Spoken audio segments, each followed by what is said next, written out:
Ny nanatrehanay ity androany zany a dia endrika asehonay a ny fanomezanay lanja ny asa ataony cour de compte ohatran'izao satria samy natazana antsika reny a nilesoka ny ainana tamin'ny 2024 a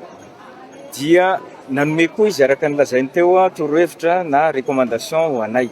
Reny zavatra reny a dia mitaky anay tokony andraikitra handray andraikitra avy hatrany. Ampiarana ny lalàna ho an'izay tokony ampiarana ny lalàna, ovaina izay tokony tsy mety tamin'ireny voalaza teo ireny satria zahay dia mandray ny cour de compte ho mpanolontsaina anay mpitondra fa tsy fahavalo akory. Hampiova zavatra reny satria araka ny voalazany teo a 3000 milliards ny teneny teo fa zay fa mahita 4000 milliards izy teo satria 3811 izy teo tadidiko tsara ny perte amin'ny fanjakana zay vola tokony hiditra amin'ny fanjakana mba hitrereto ny zavatra tokony vitantsika anatin'izany 3811 milliards zany ny lalana zay simba amin'izao. Io hôpitalitsika io, ny sekoly, ny université, ny momba ny mpampianatra, momba ny mpitsabo, momba antsika rehetra tasam-panjakana raha ohatra ka misy an'izany kitapobola mpanjakana. Dia ny famarana koa azy ilay tenina verimberiny teo a raha jerena dia tsy ny vola no tsy misy eto Madagasikara fa ny fitantanana no tsy mety eto Madagasikara. Dia miezaka samy manova tsikelikely zay tokony atao ary tsy mahandro koa zahay ny tongavany 2024 manao koa ny fomba fitantananay a ny fitsaranjareo azy ainga. Maro ireo tsy fangararana tamin'ny fitantanana ny tsenam-barim-panjakana sy fandaniana tsy nandeha araka ny tokony ho izy tamin'ny fitantanana ny volam-panjakana ho an'ny taona 2024 araka ny tatitra nataon'ny cour des comptes androany teny Anosy. Tsy voafaritra tanteraka ny teti-bolana natanteran'ireo foto-drafitr'asa toy ny tanamasoandro izay nandaniana vola amin'ny tetina 330 miliara ariary nefa tsy tanteraka. Nandaniana vola ambony 220 sy 700 miliara ariary ny fanamboarana ny kianjan'ny Bariny Mahamasina izay voalaza fa anara-penitra nefa tsy manaraka ny fenitra iraisam-pirenena ka mbola tsy mahazo fankatoavana amin'ny fahafahana mandray lalao iraisam-pirenena. Hôpitaly manara-penitra miisa 330 manerana ny Madagasikara ihany koa no nandaniana vola 100 miliara ariary. Mikasika ny train urbain kosa indray izay miisa 20 loha masina novidiana saingy 4 ihany no mandeha ankehitriny izay mahatratra 70 sy 200 miliara ariary nefa ny tetipidiny izay tetikasa izay. Nisy ny fanomezana tombotsoa manokana makasika ny fampiasam-bola ny train urbain izay nataon'ny orinasa Madarel araka ny tatitra nataon'ny cour des comptes hatrany androany. Nisy ny famatsim-bola 730 miliara ariary natokana ho an'ny tetikasa kanefa 9 miliara ariary ihany no tafiditra tao anatin'ny compte-ny train urbain raha tokana findra tany amin'ny compte-ny Madarel ny 7 miliara ariary ananganana ity tetikasa ity. Ankoatr'izay dia mikasika ny fitanterana tarby na ny teleferika kosa dia 20 isanjato amin'ny famatsim-bola miendrika fampindramam-bola hatramin'ny 330 miliara ariary ny foto-drafitr'asa zakan'ny vahoaka malagasy hatramin'ny taona 430 raha 270 sy 3 miliara ariary ny volam-panjakana very sy nampiasaina tamin'ny tsy tokony ho izy tamin'ny taondasa izay midika fahafatesana fa tokony ho ahavitana fampitaovana ho an'ny hôpitaly ary ny fanatsarana ny tontolo ny fanabeazana eto Madagasikara raha nambarany teo anivon'ny cour des comptes. Raha tambana ny vola izay mivoaka tsy lara-dalàna na atao hoe favoazana ara-bola izay netran'izay toany tsirihana zay dia mahatratra any amin'ny 3000 milliards d'ariary. I 3000 milliards d'ariary io dia midika ho an'ny mpanao fitsirihana ny volam-panjakana. 3 milliards dia midika voalohany fahafatesana satria zany vola zany dia tokony efa nahavitana fametrahana an'ireo fitaovana izay ilain'ny any amin'ny hôpitaly beraky ny Madagasikara toy ny scanner, hoe dialyse sy ny imagerie. Ary ny faharoa dia midika ihany koa fa fahampadony zanaka malagasy satria io vola very io dia efa nahavitana ny fanatsarana tsy hoe fampianarana amin'ny alalan'ireo fampitaovana sy ny indrindra fampidirana ny mpampianatra. Ary ny farany dia midika koa hanoanana satria vola fa tokony nahavitana ny antsoina hoe garage na tao-drano sy ny fanatsarana ny lakan-drano manoraka ny tanimbary sy ny tanimboly any amin'ny toerana mpamokatra toy ny any loatra any aminay sy any amin'ny Marivoay. mandray ny fitsarana momba ny akaonty ho mpanolotsainy ny mpitondra fanjakana fa tsy vahavalo raha nambarany filohan'ny fanavaozana ny repoblikan'i Madagasikara tsy ny volany tsy misy eto Madagasikara fa ny fitantanana ny tsy mety ka misy ny fantsiana mila apetraka namafisy ny filohan'ny fanavaozana ny repoblikan'i Madagasikara fa 4 kilao ny volamena nivoaka teto Madagasikara tamin'ny taona 2024 hatramin'ny taona 2024 izay namafisiny fa mametraka paikady arovana ny aren'Ankibon'tany ny fitondrana fanavaozana. Gouvernement zao tarin'ilay Premier ministre vaovao zany tsika amin'izao fotoana zao raha nareo teo nifindra panorama ona ny fahitanareo an'le osotra ndray satria tsy mora aloha ny andran'le gouvernement teo hoe tena ity aloha zany hoe Premier ministre l'homme de la situation zany raha ohatra moanareo nivondrana panorama le gouvernement ho avy mbola gouvernement de tsaiko mbola remerciement ve le de reconnaissance za gouvernement de combat satria dia ny tontolo mandrafitra na ny eto toerana masiatra resam-pirenena dia tsy mora aloha miandry azany gouvernement zay joro zany. Ia fa napetraky ny PRRM moa zany izy iny manangana ny gouvernement zany ny premier ministre amin'izao fotoana zao maro ny entité na entité politique manatitra CV eny Mazorivo na Tombotsoroatra zay aloha safidiny zareo ny mametraka an'izay za tsy teny hoe gouvernement de no combat fa io tsika mahita isy ny zavatra mamaika ny sarababem-bahoaka aloha zany zao de hoe rovina ny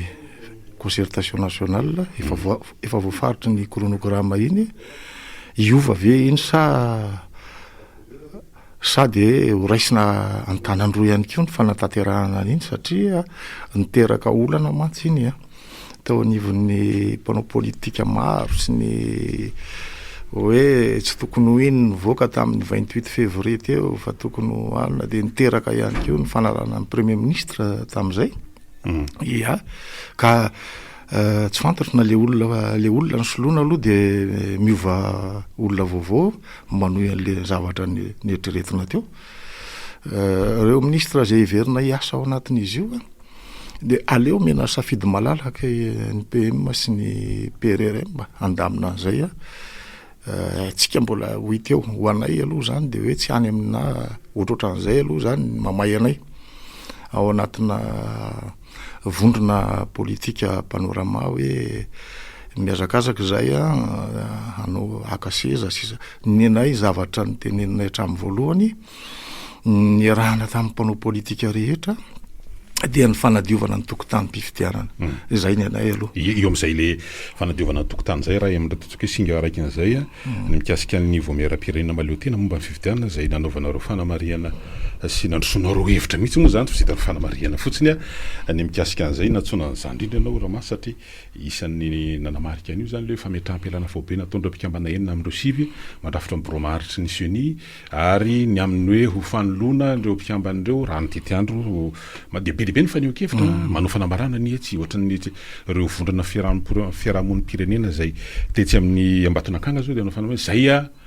dia tsy roso am'izany hoe fanoloana ny fisolotenan'ny fiarahamon'ny pirenena ao anivon'ny senia ny KMF koa hoe koa eto zao mandefa fanambarana hoe aoka tsisy salosalotra ny anaran'ny firaisamon'ny pirenena fa mijoroa reo tena atao hoe nserra teo amin'ny lafin'ny fifidianana ary navita tatatra momba an'izany fanampiasana fifidianana ifanoritana le senia koa nefa tery apita omaly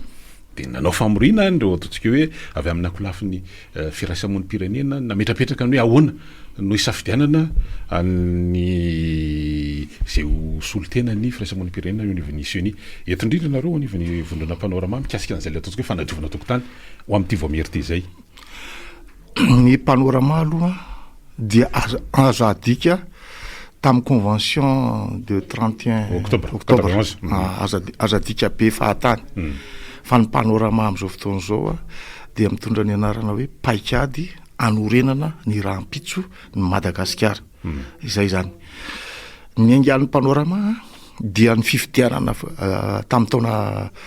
2024 angambany izy zay teo ny tena ny poirana zany ary ny tenako no anisan'ny tarika olona ny akadapa tamin'izay fotoana zay ny akadapa teny amin'ny anteny merandoolona Tamin'izany fotoan'izany moa ny sénateur président ny HV Manketriny ny Rive Rakotovao ny filohan'ny Sénat tamin'izay fotoan'izay no nifampiresaka hoe tsy izy mahitsy ny fifidianana ataontsika teto io mitondra n'le resaka doublon iny. Misy ange enquête parlementaire napetraka tamin'izany hoe reto ny doublon nentina teo anivon'ny anteny miarandolona ny kara-pifidianana sy ny kara-panondro rehetrarehetra santoka tamin'izany fotoan'izany de zao ve ny ainantsika anaovana ny démocratie eto nanaovana ny enquête parlementaire. De nahazo fahefana moa ny filoha ny pirenena Andry Nirina Rajoelina tsy ny raha iny zany fa nitohizany ihany ny asan'izay heveriny fa inona tonga ny mpanao politika sasany teny hoe capture d'état moa zany ny filazany azy teo hoe manao mpimamba ny fahefana ary zay mihitsy ny zava-misy am'izao fotoan'izao atao zay apietiety ny mpitondra eo amina fitantanana afahana mitondra maharitra angoronana ny arena misy eto amin'ity firenena ity. Izahay ny antoko MFM averiko tsara tamin'ny taona 720 dia nivory niaraka tamin'ireo antoko politika manerana ny Afrika nanangana ny atao hoe GVTD aty Afrika. Zany hoe ametraka ny demokrasia aty Afrika. Tsy zao ane nitondrana azy tamin'izany fa rehefa natao moa fifidianana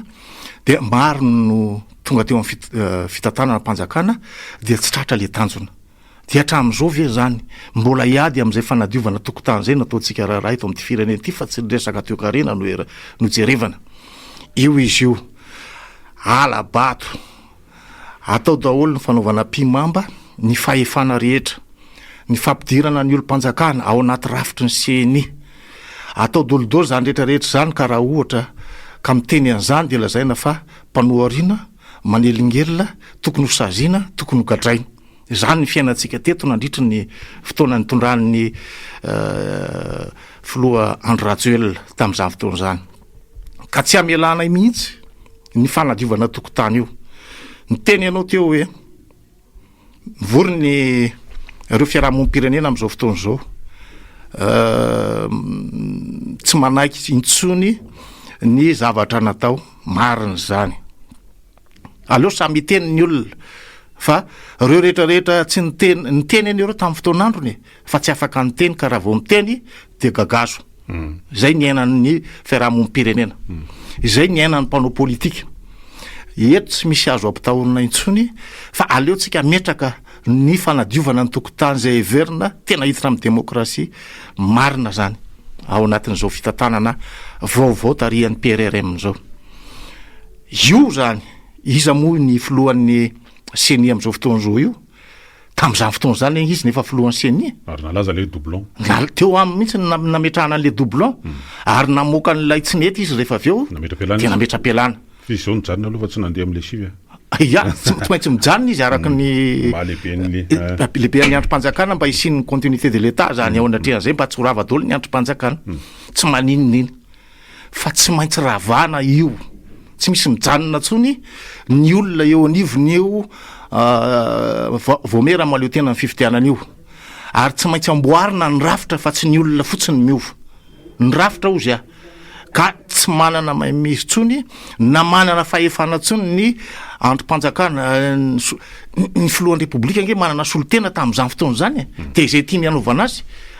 ny UCN io teneniny fotsiny hoe ty alefa ty zao ty kakao ty zany ny fiainantsika teto de zay ve mbola tiadavina ho averina indray eto amin'ity firenena ity aleo zay tsy de mamaky anay loatra any amin'le gouvernement zay te ano gouvernement andana mandeha manao an'izay asana gouvernement fa ny anay mifanadiovana ny fifidianana zay te ametraka ny demokrasia eto amin'izao fotoan'izao fa misy le resaka le hoe anaovana satria ny zotra-pifidianana moa tsy hoe ary amin'le latsabato ihany fa mibetsaka ny asa sy ny zavatra tsy maintsy atao aty aloha zay manomboka ny fanisana ny eo amin'lisy mpifidianana fanomanana zany ny famitana zany ny fahadiovana zany ny am'ireo zavatra pitsopitso maro samy hafa am'izao misy an'le hoe fahizina le ohatrany hoe anaovana biometrika moa zany hoe irosona makany amina mba ahafahana mba mahazo antoka kokoa lay lisy mpifidianana zy ampiasaina amin'ny andro mpifidianana manara-maso akaiky ny fanaovana zany ve nareo ny vinavolana panorama iverinareo fa lalana anankiray isiny le fanadiovana resahanareo ve io sa ya zay indrindra tamin'ny 2021 dia nanao visioconférence zay a niaraka tamin'ireo mpamatsy vola anyvelany reo PT fatsika zany ny zavatra nresana tamin'izay a tsy misy afa-tsy io biometrika io fifidianana io ny mozy to ny évaluation ny besoins électoraux zay ny fanarahany zavatra natao tamin'izany fotoana zany ary de voarayan'zareo tsara ny etaetan'ny malagasy zany amin'ny fanovana tianaka atao eto amin'ity fireneny ity zao ny teniny ny mpitondranareo ozy izy malailay finosana amin'ny fanovana misy ny tena atao hoe demokrasia any aminareo de eo avarina mieritreritra an'izany fa izay vonona ny anampy anareo anampy anareo ara-teknika sy arabola fa ny mpitondra ny tsy manana fahavononana io biometrika io ny fampiresahanay nandritry ny adiny roa teo eo tsy moramora amresaka an'izany ary ny teniny zareo tamin'izay fotoan'izay de hoe eo amin'ny heritaona sy tapany eo nanaovana an'izy io izy heritaona sy tapany efa nresahako tamin'ny PRRM zany efa niona taminy hoe io biometrika io tsy kitotohatran'io nanaovana azy satria za mahita fa ese aloha le teo ese andrana de amahandrana azy zay hitadolidolo ny lesiko ao anatin'le izy ahoana ny olona ny sazinao ifomaraina amin'ny telo andehanao carte biometrika tsy mety zany fa ny olona zany a tena hoe ao anatin'ny fahavononany ao anatin'ny teanao mihitsy ny olona mahatonga fomaraina amin'ny telo zany ny olona te ametraka ny carte biometrika io ary de tokony alamina tsara zany a ny fametrahana an'izy io fa nisy apelina moa zany natao ny anatanterahana an'izy io ho an'ireo zay sivana zay verina azy anao azy za moa ny teny tamin'ny filoham-pirenena tamin'izay fotoan'izay hoe filoham-panjakana hoe jerevo reto tanora manam-pahaizany reto mankirakira amin'io inona moa izy teo io ordinateur io a asevy manao an'izany zany ny mitolona natao teo fa tsy hoe andeha hiditra amin'ny sehatra politika reo hiditra amin'ny sehatra politika ndana manangana antoko fa reo akizy ireo mahalala tsara ny zavatra tokony ho ataony amin'ny fanatanterahana sy ny fametrahana an'izany fahaizany zany za tsy miteny hoe tsy tokony hiditra anaty gouvernement izy na hiditra re anaty anina fa ny akamaron'ireo ny tolona rehetrarehetrareo raha ho asesika eo de zao lasa miady hatrany fotsiny nataony ny GNZ da rehefa aveo hoe zay zao ka tsy mety zany fa meo ny anjara asany izy ireo ange olona mpianatra ny akamaron'ireo mpianatra mavita fianarana mbola miandry ny fivoahana sy ny isan-karazany de zay zavatra zay zany mikasika an'le biometrika mbola tsy manompoka izy io fa eo mpandaminana tsara an'izay zany ny rafitra le fepitona le tetiandro zay ataontsika hifarana anatin'ny 4 volana efa mety efa 20 volana latsaka zany zao sisa raha masy ohatra no hotratra ihany ve zany sa hoakamihana sa mbola tsy maintsy le fanao teo aloha zany mety mbola ho fandehan'ity fifidianana ho avy ty sy reny hifarana zao ataontsika hoe fanavozana zao de fifidianana ny faranana ny tena voasoratra moa zany de fifidianana filoham-pirenena fa tsy hay hoe le fikanandom-pirenena ve hamaritra zavatra hafa melohan'le ataontsika hoe fifidianana filoham-pirenena zay voasoratra ao anatin'ity ataontsika hoe ny PGE sy le PMO iny zany ny fikanandom-pirenena koa aloha azadiny fa mbola maritra zavatra be deaibe mikasika ny firenetsika fa tsy hoe iny ny tetiandro iny ny fanarahana tamin'ny reo iverina fa mpiara-mombonapika antsika ty Afrika zany de tsika koa tsy tokony baikon'ireo tsika zany efa manana ny fahaleovan-tenantsika aloha zany zao de aleo nydinika samy malagasy no mamaritra tsara no avin'ny firenena fa tsy teriterena fotsiny zao volana na zao volana fa aleo mandamina na izany naty zany tsy mijanona amina resaka hoe mitarazoko tsika ao anatiny le izy fa apetraka tsara mihitsy ny fandaminana zany tsy maintsy amaritra ny concertation nationale no avin'ny firenena zany zay tena hoe amaritra tsara anatin'izay rehetrarehetra zay zany ny olana amintsika konke zany de zao hoe misy ny inona moa izy teo reo mpanao politika zay mbola mitady akoro mbola afaka mbola fisehon'izay